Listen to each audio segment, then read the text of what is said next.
Time ज़ियारत करवाता हूँ बाहर जाके। फ़र्स्ट टाइम आपने सुनी होगी और फर्स्ट टाइम आप उस ज़ियारत को करेंगे। मस्जिद नबवी में आप आए होंगे, अल्लाह ताला ने आपको मौका दिया होगा, लेकिन अभी जो ज़ियारत करवाने वाला हूँ ये आप फर्स्ट टाइम उसको करेंगे। ये है आप सल्लम के वालिद हज़रत अब्दुल्ला बिन अब्दुल मुत्तलिब की कब्र, जो मस्जिद नबवी के किस हिस्से में है, कहाँ पर है, मैं उस जगह की निशानदही करूँगा। और जब आप नेक्स्ट आएँ तो उस जगह की भी ज़ियारत लाज़मी कीजिएगा। बहुत अहम ज़ियारत है ये। अभी मैं अंदर बैठा हूँ, मैं बाहर निकलता हूँ मस्जिद नबवी।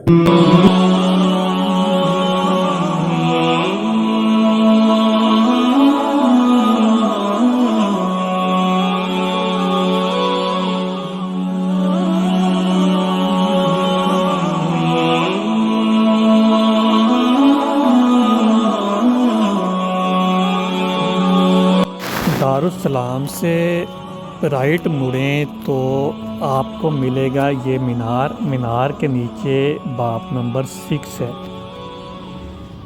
ये बाप नंबर 6 है कॉर्नर पे ये मीनार, और इसके साथ ये सामने ये जगह देखें, ये जहाँ पे ग्रीन डॉट लगे हुए हैं ये वाले, सामने टॉयलेट नंबर 6 है।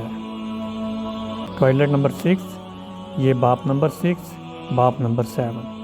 बाप नंबर 7 से थोड़ा सा आगे बाप नंबर 7 है, ये थोड़ा सा आगे ये टॉयलेट नंबर 6 है। और ये वाली जो जगह है जहाँ पर ये जो आदमी गुज़र के जा रहा है, ये वाली जगह, यहाँ पर आप सल्लल्लाहु अलैहि वसल्लम के ननिहाल का घर हुआ करता था, और उसी को फिर बाद में मस्जिद दारुल नाबगा या मस्जिद अल नाबगा बना दिया गया।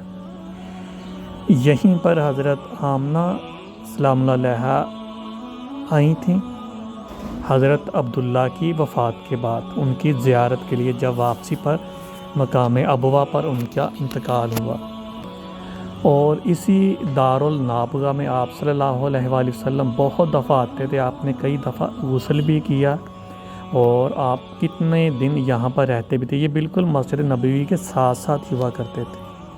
अब जब मस्जिद नबवी का तसीह हुई सेहन की, तो ये मस्जिद गिरा कर इसको सेहन बना दिया गया। चाहिए तो ये था कि यहाँ पर क्लियर निशानदही कर दी जाती, ताकि हर बंदे को पता चल जाता कि ये वाली जगह यहाँ पर आप सल्लल्लाहु अलैहि वसल्लम के ननिहाल का घर था, और यहाँ पर मस्जिद दारुल नाबगा थी।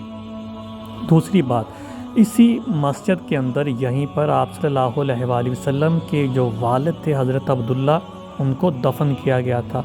उनकी कब्र थी यहाँ पर।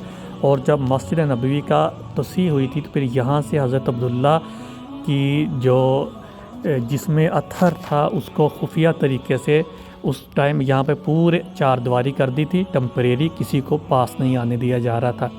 यहाँ से फिर उनको निकाल कर जन्नतुल बकी में खुफिया तौर पर उनको दफन कर दिया गया। इनको मालूम है, शुरतों को, गवर्नमेंट को, मदीना का जो बल्दिया, सबको मालूम है, लेकिन आम लोगों के लिए वो निशान जो है वो खुफिया कर दिया गया। आम लोगों को नहीं पता कि अब वो जन्नतुल बकी में कहाँ पर दफन है। आप सल्लल्लाहु अलैहि वसल्लम के ननिहाल के इस घर को, जिसको बाद में मस्जिद बना दिया गया था, इसको मस्जिद बनी वाक़फ़ अल नज्जार या मस्जिद दारुल नाबगा कहा जाता था।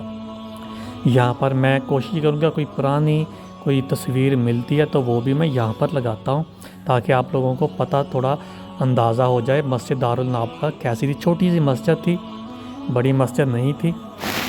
और इस मस्जिद की अहमियत इस वजह से भी ज़्यादा होगी कि हज़रत अब्दुल्ला जो आप सल्लल्लाहु अलैहि वसल्लम के वालिद थे, वालिद माजिद, उनको फिर उनकी वफ़ात के बाद जब वो शाम गए हैं तजारत के लिए, तो वापसी पर अपने ससुराल आए यहाँ पर मदीना में, यहाँ पर स्टे किया, तो यहीं पर वो बीमार हो गए और यहीं पर फिर उनकी वफ़ात हो गई, और फिर उनको यहीं पर दफन कर दिया गया।